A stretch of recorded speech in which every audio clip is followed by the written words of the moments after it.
05. You got Matt Crafton alongside Clint Boyer. Oh, Boyer, hey, what are you thinking? How you feel? You got this figured out? 3 laps in it so far, but that's a lot of fun. I used to love running these trucks. It feels good to be back in them. They race good, they draft good, which is fun here. No shifting, just worry about hitting your marks and passing these 9 cars in front of me. Or trucks! They're trucks! Does he have time to stop and avoid it? So Jarrett, a former champion, said this will be a tight time for Jimmy Johnson. I guess the good news. Oh, there it is. That's Montoya.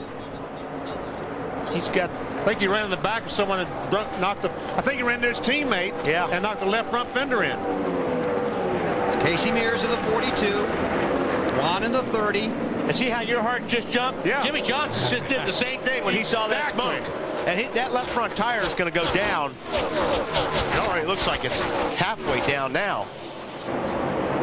Johnson back in the 16th spot. Carl Edwards in front of him.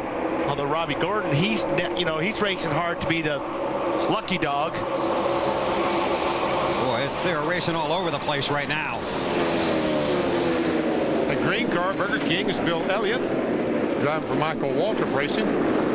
Elliott scored in the 34th spot. Chad Chapin excused, rear end trouble on that car, and Kenny Wallace crashed in practice, excused from his spot in the qualifying order. And that moves us to the number 20, which is the Powerade Chevrolet this week. And Ricky Rudd has done all the practice and will qualify this car. Now, just to clarify, Ricky Rudd did not retire at the end of last season, and this lap is 4th quickest with a 54. And since that point on, he said, if there's a competitive race car out there, I want to drive it. Phone call came, and here he is. Yeah, he's been to Mid-Ohio, been running some sports cars up there, getting a little road race practice. Runs his go-kart 3 days a week. His shifter cart without a shifter. Rides dirt bikes a couple of days a week. I saw him last night. I said, how you feel like you'll be ready to race? He said, better than I ever felt. Take another look at what happened to A.J. Allmendinger in that 0-0. He's rolling off here in the corner underneath. Oh. The 60 gets into the 7. The 60 of Jack Sprague gets into the 7 of Brad Keselowski, and that forces him up into the 0-0 of A.J. Allmendinger. And there's a result. Watch this. The 60 is going to get into the left rear corner of the 7, get him sideways. He has to chase it. He makes contact with the 0-0 of A.J. Allmendinger. A.J. done a great job up until the last little bit, and none of this has been his fault necessarily, just bad luck. On board with Jack Sprague. Just a little bit of contact. Clear. Trouble on the track, guys. Once again, Michael Waltrip has had some contact, and it is so hard when you hit the first time and try to hustle to get the car back ready. You are a victim getting ready for a problem to happen again. Well, when you take a tour-up car back on the racetrack, you never know how it's going to handle. To come out of the pits and shoot right on the track.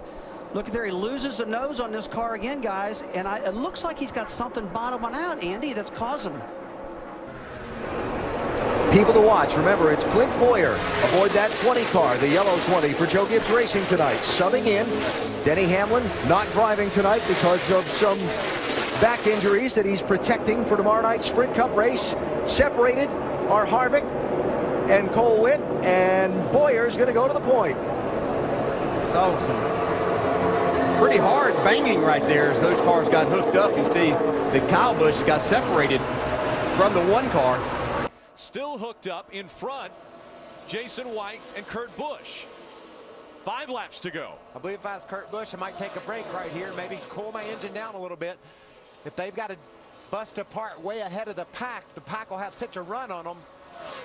But, you know, I watched Kurt Busch win down at Daytona in the nationwide race. He didn't have any water left in his car when they threw the checkered flag. That baby was blown up, but he won the race. Does he have the same strategy here? It is Tony Stewart leading Robert Presley with 1 lap to go. 3/4 of a mile here at Richmond International Raceway. Drive it down to the bottom, Robert. That's the only place you can go. Tony's up high. Tony Stewart looking to repeat here at Richmond. He's only run 3 Craftsman Truck Series races. This will be his 2nd win if he can hold off Robert Presley. Coming out of turn number 4, Tony Stewart wins the Virginians for Love 200. Sawdale Jr. passed Juan Pablo Montoya there in that 12 car. Montoya started in 8th place, and Davies back to 18th.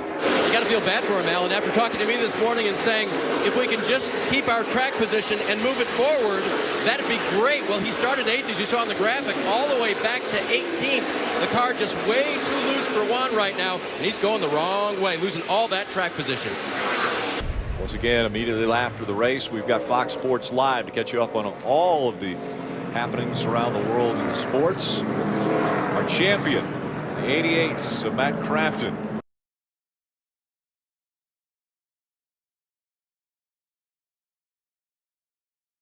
Very strong once again, Hermie.